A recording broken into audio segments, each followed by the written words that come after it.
மகாநதி சீரியல்ல பசுபதி தான் பொண்ணு ராகினி கிட்ட ராகவ் நேரம் சென்னைக்கு வந்திருப்பான். ஏர்போர்ட்ல இருந்து நம்ம வீட்டுக்கு வரதுக்கு இவ்வளவு நேரம் ஆகுதா? அவன் எப்பயோ வந்திருக்கணுமே, என்னாச்சுன்னு தெரியலமா? அவனுக்கு போன் பண்ணா கூட போனும் அவனுக்கு போக மாட்டேன், கால் எடுக்க மாட்டான். அவனுக்கு என்ன ஆச்சுன்னு தெரியலையான்னு கால் ட்ரை பண்ணிட்டு இருக்காரு. விஜய் குமரன் நிவின் கிட்ட மாட்டின ராகவும், நிவின் நீ ரொம்ப பெரிய தப்பு பண்றீங்கடா, எங்க அப்பா யாரும் தெரியும்ல, என்ன கடத்தின விஷயம் மட்டும் தெரிஞ்சதுன்னா உங்களை அவர் சும்மாவே விட மாட்டாரு, என்ன ஒழுங்கா விட்டுருங்கடான்னு சொல்ல 3 பேருமே ராகவ வச்சு ஃபன் பண்ணிட்டு இருக்காங்க.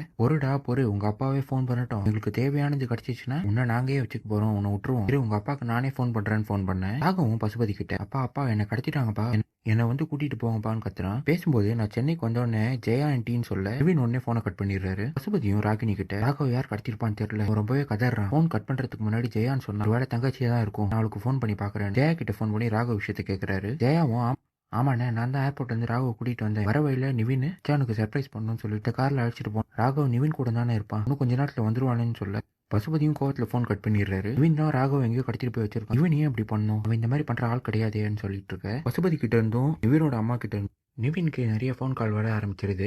நிவினும் பசுபதியோட ஃபோனை அட்டன் பண்ணி, பசு உன் பையன் என்கிட்ட தான் இருக்கான், நான் தான் கடத்தணும்னு நினைச்சுக்காத, ஒரு சர்ப்ரைஸ் காட்டுறேன்னு குமரனையும் விஜயையும் வீடியோ கால்ல காட்டுறாரு. பசுபதியும் நிவின் கிட்ட உங்க 3 பேரையும் நான் சும்மா விட மாட்டேன், நான் யாரும் தெரியல, அறியாதையும் என் பையனை விட்டுருங்கன்னு சொல்ல விஜய் போனை வாங்கி, பசு உன் பையனை என் கண்ட்ரோல்ல தான் இருக்கான், நான் சொல்றதை நீ மட்டும் செய்யலன்னா உன் பையனை ஒழிச்சிடுவோம். நான் உங்ககிட்ட அன்னைக்கு என்ன சொன்னேன், காவேரிக்கும் உன் குடும்பத்துக்கும் தொந்தரவு கொடுக்காதுன்னு சொன்னேன், ஆனா நீ அதையும் மீறி கொடைக்கானல் போய் அவ்வளவு பெரிய பிரச்சனை பண்ணிருக்க, உங்க வீட்டு டாக்குமெண்ட்ஸ் வேற எடுத்து வச்சிருக்க, அறியாதையா என்ன பண்ணு, டாக்குமெண்ட்ஸ் எல்லாம் எடுத்துக்கிட்டு சென்னைக்கு சீக்கிரமா வந்து எல்லாத்தையும் காவேரியோட அம்மா கிட்ட நீ கொடுக்குற, இதை மட்டும் நீ பண்ணலன்னா உன் பையன் உனக்கு கிடையாது, இந்த விஜயை பத்தி உனக்கு நல்லாவே தெரியும் நினைக்கிறேன், அதை சீக்கிரம் செய்யுன்னு சொல்ல பசுபதியும் வேற வழி இல்லாம சரி நீ சொன்ன மாதிரி எல்லா பத்திரத்தையும் எடுத்துக்கிட்டு சென்னைக்கு கிளம்பி வரேன், இது வரைக்கும் என் பையன் எதுவும் பண்ணாதுன்னு சொல்றாரு. இதான் என் எபிசோட்ல நடந்தது.